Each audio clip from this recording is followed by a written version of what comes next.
Hey, it's Samira with Doula Diaries, and this is going to be my first doula birth story time. So, whoever saw my story saw that I mentioned today that I will go ahead and do a story time based off my first ever experience as a doula in real time, supporting a birthing woman and everything it entailed. To start off, again, when everyone asks me for my supervisor, to people that I met, colleagues, and also friends who are also in the field of birthing women and also doing postpartum care, I've been telling them as they've been asking me that it's a very mind heightening experience. I pretty much was just thrown in the other day. Really, the 25th is when I got the phone call spontaneously from my manager saying, hey, someone needs to fill in for this position. Before she called me, there was another doula that I work with in the same company that explained everything to me. And I was telling her, like, wow. After she explained it, I was like, this is a lot. She got into the details of the contact information, exactly where the mom is, who's all going to be in the hospital, how I need to call and make sure that everything is in alignment for me to get there so that there's no issues with me getting inside the room and performing my duties. And after all that, the procedures of everything about the mom, because she went through 2 different doulas previously, she also had delivered her other child, her first child, with Reach Up, which is the company I work for, and she's familiar with 2 other doulas already. So we've had a great experience with her. I personally met her for the first time and actually got to be present for her third birth. Her first birth, she wasn't with us. Second birth, she was with us. Third birth, she was with us, and I was the doula. I started at Reach Up in December of 2024, literally the day before my 26th birthday. So this field of work came to me as a blessing because I always thought that childbirth was beautiful. It's not something I grew up dreaming to be, but I learned to love it, and my morals were just in alignment, and God made a way, literally, out of nothing. So very grateful to be with Reach Up, very grateful to be a doula, very grateful for everything being covered and paid for so that I can become certified, because I'm not even certified. And usually doulas with any company are required to have some sort of certification first in order to be allowed to work for a company. And I'm literally getting paid to not only learn how to become a doula, but everything's paid for as I'm taking it serious. My morals are in alignment. The supervisors, the managers trust me, and they see that my morals are in alignment with their mission, which is why I was able to be put on the team, and they're going to pay for my certification. So everything works out as it should, and I'm very grateful again. But going back to what I was saying, one of my colleagues, Jewel, she told me, hey, this mom is already in labor. She's been laboring for hours. She hasn't really progressed. Gave me all the information. The second doula referred all the information via a doula chat we have online, and then my manager calls. Because I was like, this is a lot, like, thrown at me. Mind you, right before, and if I'm looking down, it's because I'm reading my notes here, just to speak on everything that I really want to get across. But right before my manager called me, right before the first doula called me, I was just sitting in my room sulking. I wasn't depressed. I wasn't upset about anything, but I was overthinking some things, like, just in my life. I was grateful, but in that moment, I was literally sulking. Like, my room was a mess, and I don't know, I was just in a mental state of just, like, thinking about a lot when I shouldn't have, and it kind of put me in a funk. And I'm glad I got that random phone call from a doula to basically rush me into the hospital so I can get my hands wet with the experience of being present as a doula in a hospital, providing service to a birthing woman and her loved ones that are there. And again, my mindset was just kind of all over the place. I was like literally sitting in this same area, like looking outside the window, looking over, thinking to myself, damn, I really gotta clean my room. Like, it's a fucking mess. And just overthinking a lot of things that were out of my control previously that happened. Not in a bad way, but just doing too much overthinking. Too much overthinking about anything is never good. So that was my mindset before. When I got the phone call, I was nervous, and everything in me wanted to buckle up and be like, I don't think I'm ready today. But something was like, no, we're not going to say that. You've been in this program since December. You told yourself that come February, March, you would be ready. I made that decision in my own mind that I would be ready. And my manager mentioned me. I'm actually not on call until March. My manager and supervisor mentioned to me that I would start becoming on call in March, and I had that schedule already printed out with my name on it. So for me to receive a phone call on the 25th to go into a birth was very spontaneous, but needed for me to get out of that headspace that I was diving into, that I was allowing myself to sulk into, which was unnecessary. The enemy's a liar. Listen, he'll come at you when you're going up. He gonna come.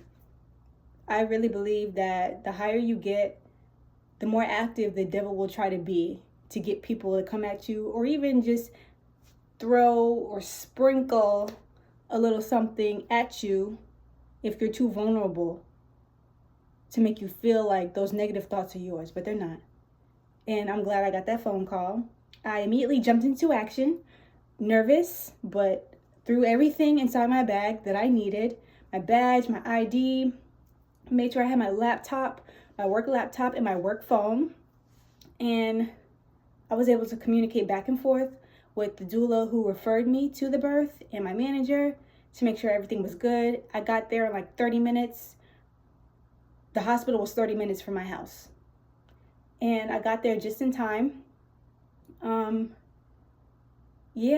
And I'll say on my way there, I was just like shuffling through things, making sure I got a recap of how I handle things with the poses and all that. Even though I knew these things, I was responding out of nervousness. But once I got into the hospital, once I got past security, made it to the room, I immediately sprung into action. I was excited. I saw Mom. She was moving around on the birth ball. Dad was sitting in a chair, guiding her as much as he could. She had one of the barf bags in her hand. Thank goodness there wasn't anything in it. But she was holding it because she was feeling somewhat nauseous. Or I noticed later in the birth that I went to that day that she was using it to help her breathe deeper. But I was able to navigate her through all the deep breath work on my own. And first thing I did was ask her how she's doing. I greeted them. I shook Dad's hand, and from there, just got into action. The nurses were in there checking everything, the heart rate, blood pressure, doing everything. We were watching the contractions. She had been at 4 centimeters for hours. She was in labor since 1 a.m. on the 25th. When I got into that hospital, it was like 3:30 p.m. She had not progressed from 4 centimeters. This is a woman who had a previous child with Reach Up, and like 18 months ago, 16 to 18 months ago. So that was a rewarding experience to know that she came back. So I was positive my experience with her for the first time would be great. And she had a C-section the first time, a cesarean birth the first time, and she was set on doing a vaginal birth this time, which is called a VBAC, a vaginal birth after cesarean. That's what it's called, VBAC. And I was happy about that because she had a fresh cesarean cut right below the belly line, right below the navel, and I didn't want them to have to cut her open either. So she was set on her intentions of having a vaginal birth. I guided her. I massaged her first thing. I massaged her back, her lower back, right where her kidneys were. I was able to massage her neck and her shoulders. Dad pitched in. I advised him to pitch in too. He was already hands-on. I didn't really have to say much or ask him to do much because he was already active, which I loved. Father being present, he was the only one in there besides me and the nurses. There was not any other family members. And yeah, it was very, very hands-on, very tedious with the breath work, deep breaths, box breathing for 4 counts in, 4 counts out, inhale and exhale. We tried doing stretching where mom was holding one end of a long linen sheet and dad was holding the other end, and they were squatting down together. But at that point, mom's contractions were too severe for her to squat at all. So, mind you, this woman has been at 4 centimeters the entire time she's been in labor on the 25th, past 1 a.m., 4 centimeters the whole time. It got to a point where the affirmations, the massages, the moving around on the birth ball, the attempting to squat and do a rebozo pose, it was not going to work because mom was in so much discomfort that she just wanted to lay down. She did get on her hands and knees on the actual bed in the hospital room and try rocking back and forth. And I wish I would have had the idea to grab the linen sheet then and to lift pressure off of her waist, but she seemed already so tired. So I just wanted to go with the flow. I didn't want to do too much of anything that I wasn't fully capable of doing at the time. But we did the best we could, me and dad, and I'm very proud. Mom also, outside of her not wanting a C-section again, she wanted a vaginal birth, a VBAC. She was set on not taking any medication, and I can tell that she was very intent and very intentional about that because her husband, Mac, the woman's name is Ode, like Ode to Joy. It's spelled A-U-D-E, and then her husband's name is Mac. And he was encouraging her to continue to breathe through her contractions despite how severe they were, because he also didn't want her on medication. So I know they had communication with each other about it, and it got to a point where mom was not progressing past that 4 centimeters at all. Even when I got there, hours after I got there, she was not progressing. And she finally caved in at maybe a little after 7 o'clock and was like, I really need epidural. And I honestly didn't want her to get medication either, but I didn't voice that. I was just thinking that in my head. And of course, we honored mom's wishes. She asked the nurse, and they prepared the procedure with the anesthesiologist coming in. But before that, they gave her two huge tubes of water. That way they can prepare her system and she would be hydrated. But she was still very much thirsty after the epidural.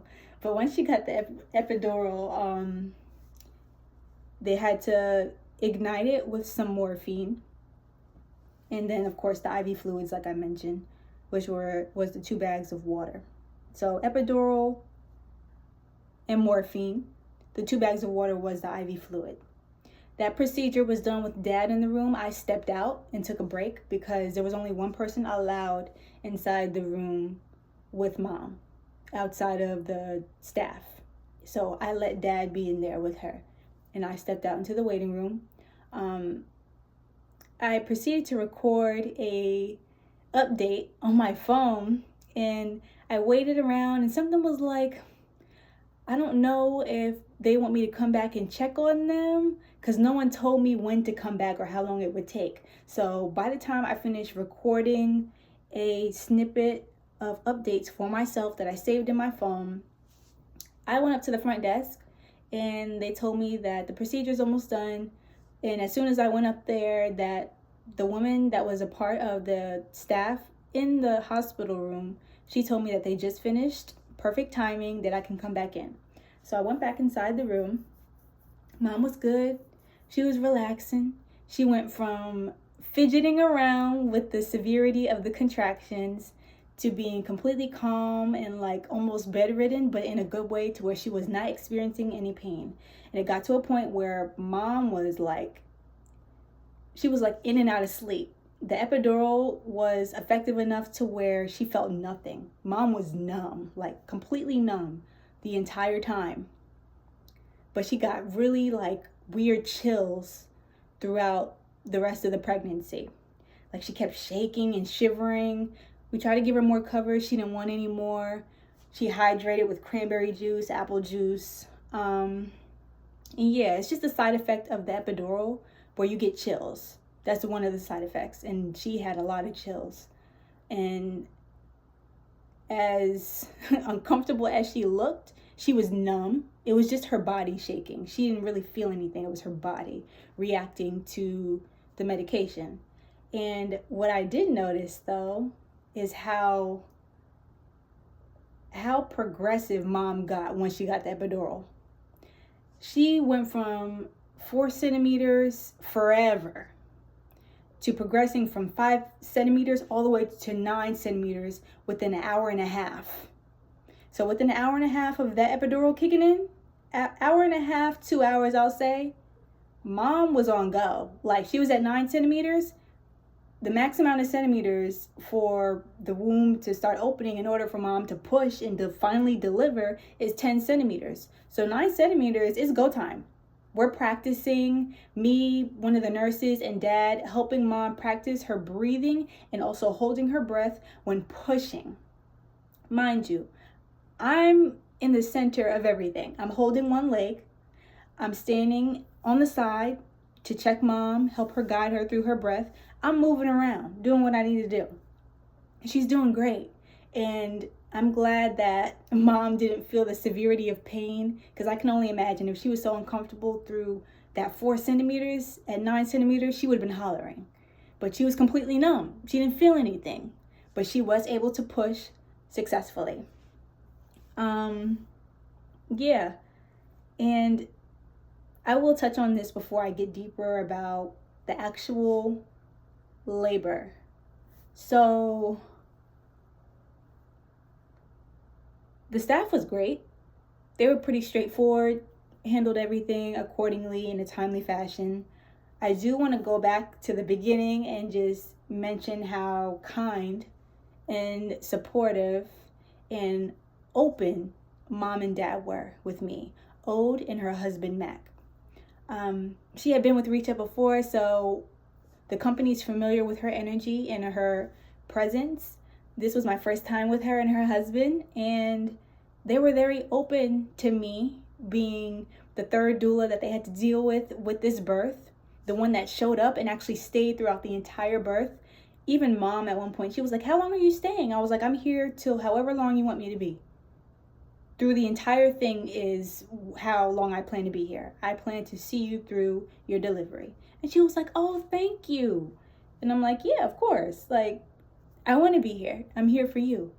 And it's not like she was surprised as if she had a previous experience where it wasn't sufficient, but also considering me and knowing that doulas are always on the go. I let her know that I'm here for you. Like, there's nothing else more important than this moment right now. I reassured her of that. And I affirmed to her that anything she needed, she lets me know, we can get it done.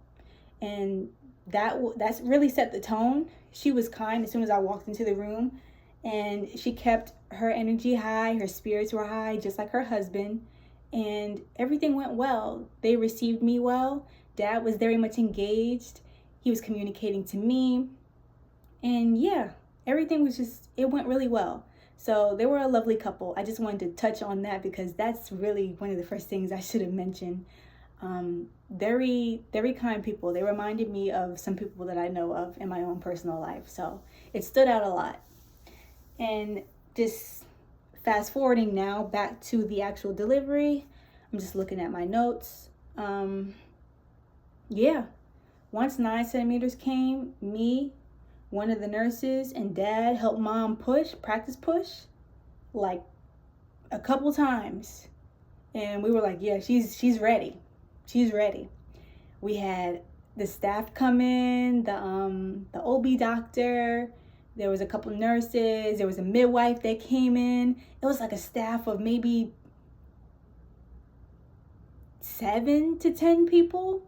It was a crowded room. It was a crowded room, but it was all staff besides me, dad, and of course mom. And she was able to deliver her baby vaginally, and I was so happy. She mentioned wanting to deliver the baby like on her hands and knees, but due to her not being able to feel anything, she was like, you know what, I'm just gonna do it on my back. She was confident. I empowered her through her decisions. I let her know that things were gonna go very well for her and her baby, despite what she chose or whatever were to take place. Me, her, and dad prayed about it silently and out loud that things were going to work out, and they did. And I'm really happy. I'm very happy for her. And again, the staff was great. I will say this, because there was nothing wrong with the birth that I attended on the 25th. There was nothing wrong with the staff, nothing wrong with anyone that I experienced that day. But I will say this, in regards to mom delivering on her back, I could tell that the nurse was very strict on, yeah, regardless if you feel anything or not, you're going to have the baby on your back. Instead of like being open to, okay, we can try different things. Now, don't get me wrong. The nurses were moving her in different positions. We were moving her around and making sure she was comfortable. And we assured her that we can help her deliver on her side, if not exactly on her hands and knees. But one of the nurses, I could tell, was pretty strong on, yeah, just do it on your back. And I didn't like that. It wasn't like a push, but it was enough to where I noticed it, and it didn't sit right with me. I think that maybe the level of epidural she had made an effect on how she was able to perform in terms of her being on her back versus her really wanting to be on her hands and knees on the bed. But mom did a great job. Other than that, I'm trying to think what else would have been better.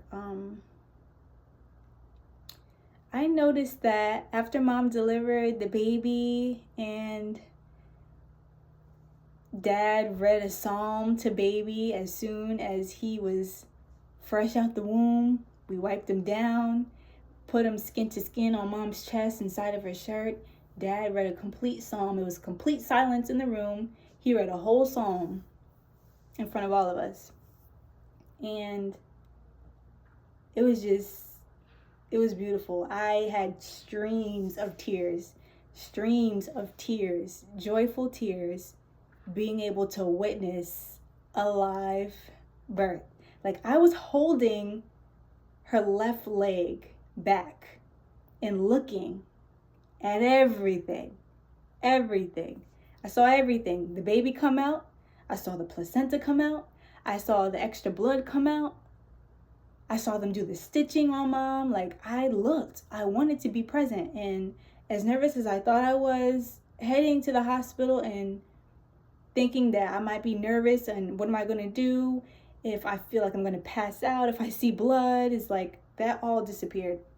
And mind you, I grew up being scared of needles, and I still don't like needles. But for God to be like, no, you wanted to be here, I got you. That fear that you thought you had was an illusion. And he stripped me of it completely. It's such a great feeling to know that I overcame something that I thought that I wouldn't be able to, based off how intentional I am with my morals and how I feel about the sacredness of children and sex and family and tribe and real love, being able to rebirth with a child being a gift. And I'm really happy that I got to be present for that.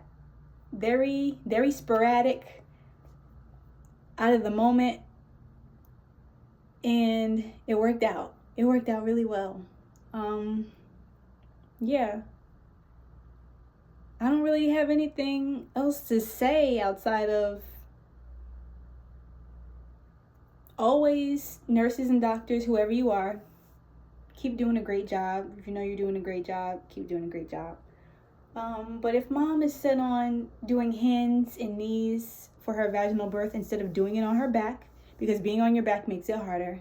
But again, as a doula, I couldn't request anything further because that's the mom's decision. I'm only there to provide nurturing support to the mother. I can't request information of the nurse or anyone else. That's outside of my duties, so I won't do it. Just try to respect your patient's wishes about birthing positions so that they're fully satisfied with their experience. And another thing, after the birth, please, in a timely fashion, try your best to get the weighing done, to weigh the baby, to wrap the baby, and make sure that besides mom, that dad can also hold baby too. Because after skin to skin was done for mom and she breastfed, which was awesome, dad was able to get the baby and hold him as well. So I was happy about that. I'm just saying, in terms of the second thing that I would say could use some work, is just the time between mom getting her surgery done, because she had to get stitched up. She had like a 2-inch, not 2 inches, but second degree tear, a second degree tear, and they were stitching mom up for a while. And in between that, mom had she had like clots on her uterus, so it took some time for them to really heal her in that moment. But she was fine. Again, she didn't feel anything, and she was good. Her and the baby were good. Dad was happy, I was happy, and I was just watching everything, making sure she was all right, and it was. But yeah,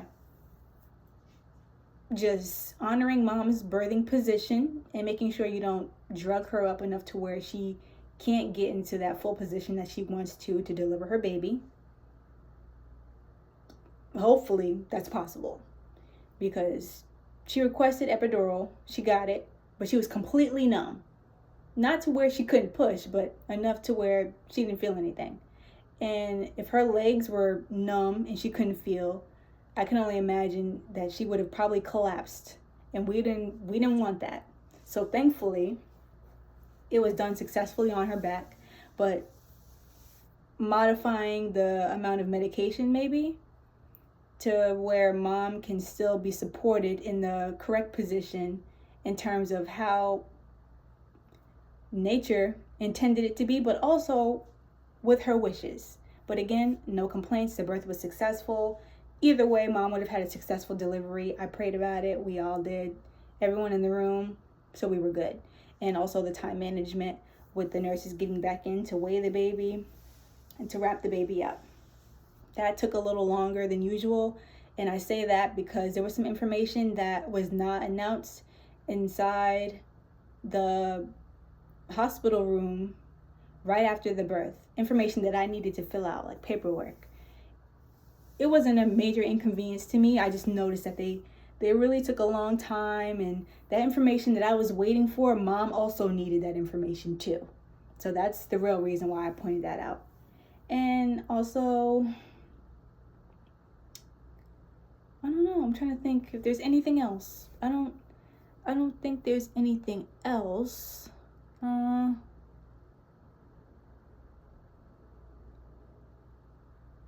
Well, maybe there is something. For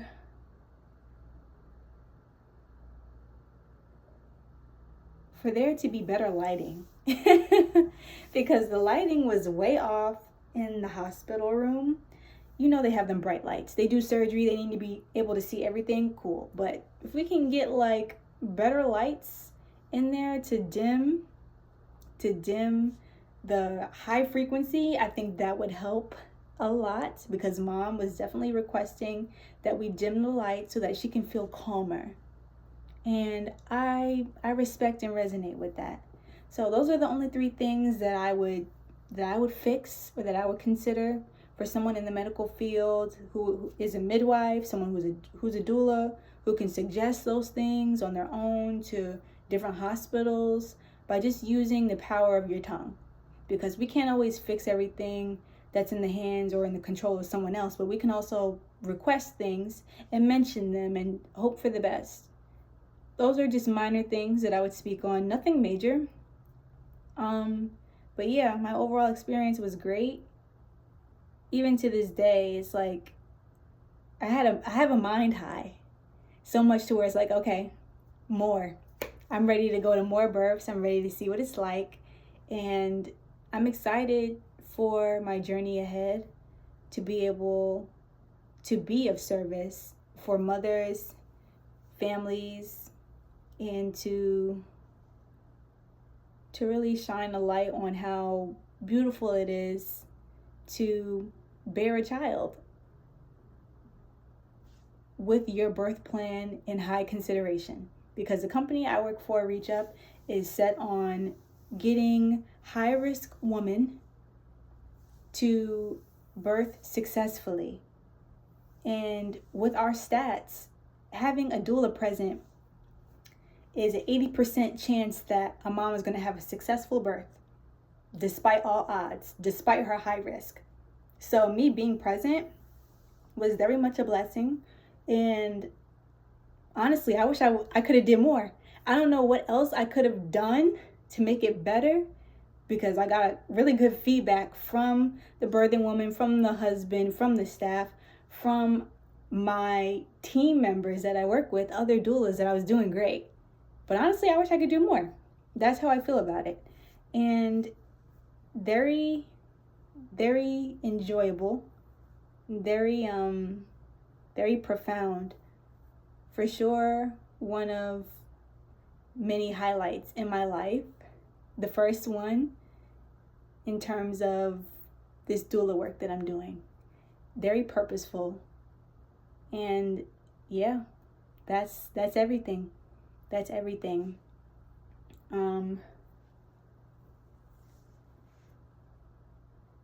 Through mom being high risk, she's very much a warrior, for sure. She pushed out a 7-pound baby, strong, very strong.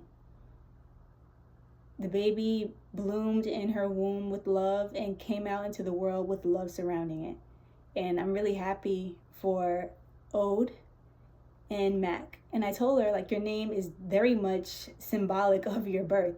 Like, her name is Ode, an ode to joy. And I told her that, like, you're bearing your joy right now. And she was really happy with me saying that. She was happy with my presence. She reassured me multiple times that I was doing more than enough. And I hope that if she chooses to have more children in the future, that I am her doula.